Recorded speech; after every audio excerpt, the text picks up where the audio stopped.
Hello everyone, Carlos Flores, back on basics. Before we begin this video, subscribe to my YouTube channel at Back on Basics 9985. Hit the notification button so you can get notified of any new video that comes on board. If you have a topic, if you have a suggestion, if you have a comment, if you have a question, if you want me to give you my take on something, put it in the comment section. If you want to connect with me on social media outlets, on Facebook, you can search for me under Carlos Flores Jr., Flores with an S. On Instagram, on X, and on Threads, you can type in at Back on Basics. And on WhatsApp, you can type in at Back on Basics 9985. So let's talk about how to visualize progress. And I'm talking very broad. I'm talking about how to visualize progress on your goals, on the things that you want to do, on the things that you have to do, on work or school or home, chores, activities. I mean, there's so many different things. Visualizing progress can actually create a visual roadmap in your mind and can help you look at, okay, what's working, what may be working, and what's not working at all. And so it's kind of like what I usually say, the good, the bad, and the ugly. And so by visualizing your progress, you can see how you're doing. You can course correct if you see something that may be slowing you down, or maybe just one thing out of all the things that you're working on or that you're using to get to your goals or to get to the activities that you want to get to. I mean, those are the things that we have to do. Those are the things that we take for granted, because visualization is very important. If you visualize where you're going and you visualize where you're going to be, right? And what's happening is you're in the present moment, but you're creating a roadmap that you can actually edit. You're not there yet. Remember, it's not attachment to the future. It just means that you're creating a roadmap. And what you're doing is you're looking at your roadmap for potential ways of increasing motivation, for potential ways to increasing focus, for potential ways to get to your goals by yourself or with your support system. There's a lot of different ways to do that.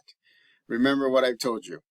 You can either have a dream board, right, in the back somewhere, with pictures of what you're working on, where you're at. You can actually have a board, kind of like a game board, where at the end is the thing that you want to get to, the activity that you want to get to, the goal that you want to get to. And each time you get closer, you actually put like a star, or it's kind of like school, right?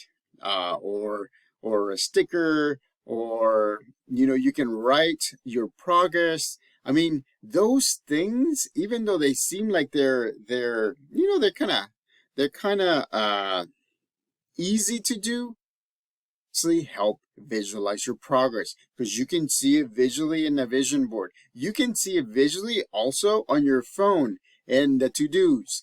I usually write as my to-do list name the goal that I'm working on, and then each to-do, and I make it so that way I can check it off. Each to-do is kind of like a step in my roadmap to get to the final end, to get to my goal, or to get to my activity. Believe me, there's so many different ways. That's what I've been doing in losing weight.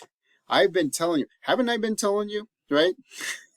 That my ultimate goal is 200. My stretch goal is 200. It was 205 by the new year.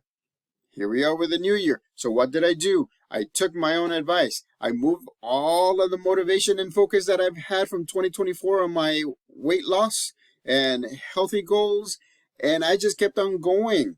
So guess what? I started out with motivation and focus instead of most people that stop and then start again because they realize that that's the goal that they want to do. You just move forward, people, and then you have motivation from day one, and then you have focus from day one. I have so much focus. I mean, I've gone, I think in this last week and a half, I think I've gone from maybe 215 to 211 to 210 today.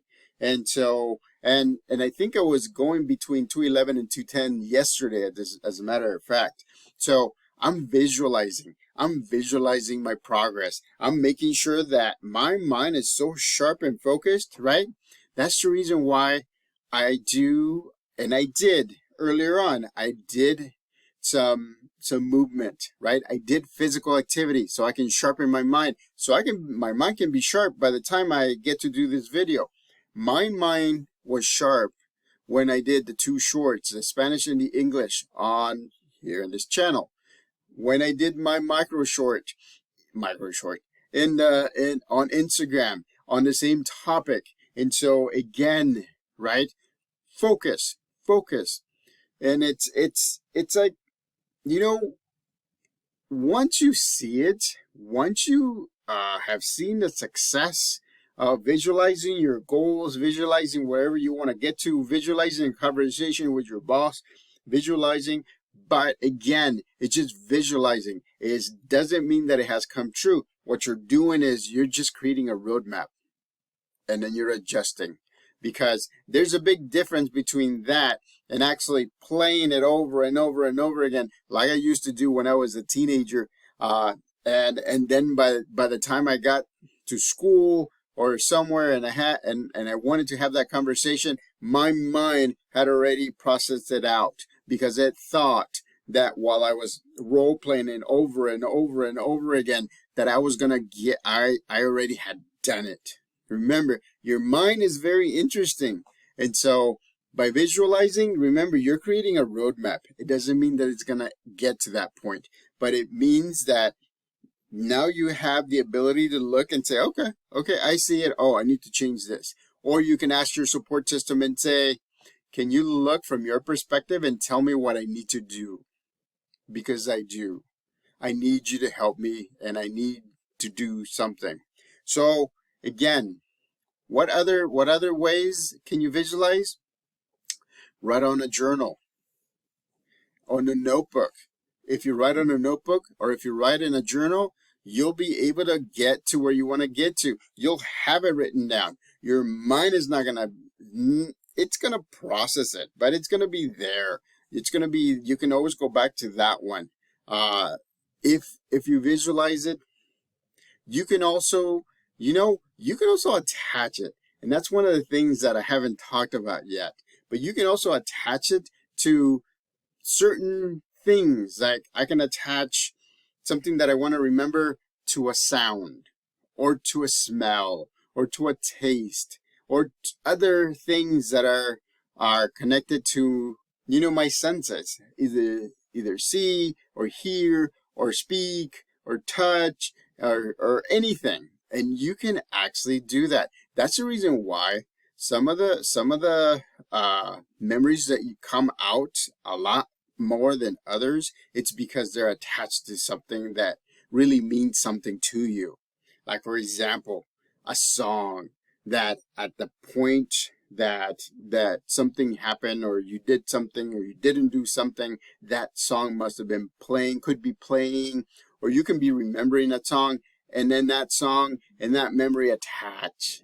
And so those are just different ways of looking at things. Those are different ways of you looking at some of the past and bringing up some of the past. It's a code.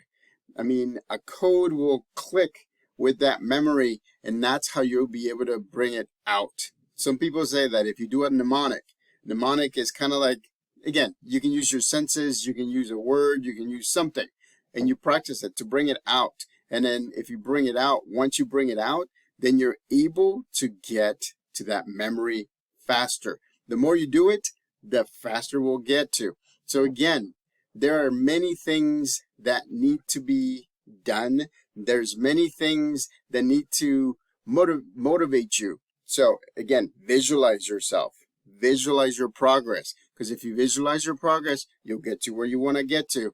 So subscribe to my YouTube channel at Back on Basics 9985. Hit the notification button so you can get notified of any new video that comes on board. Again, right? Visualize your progress and you'll get there. Back on Basics.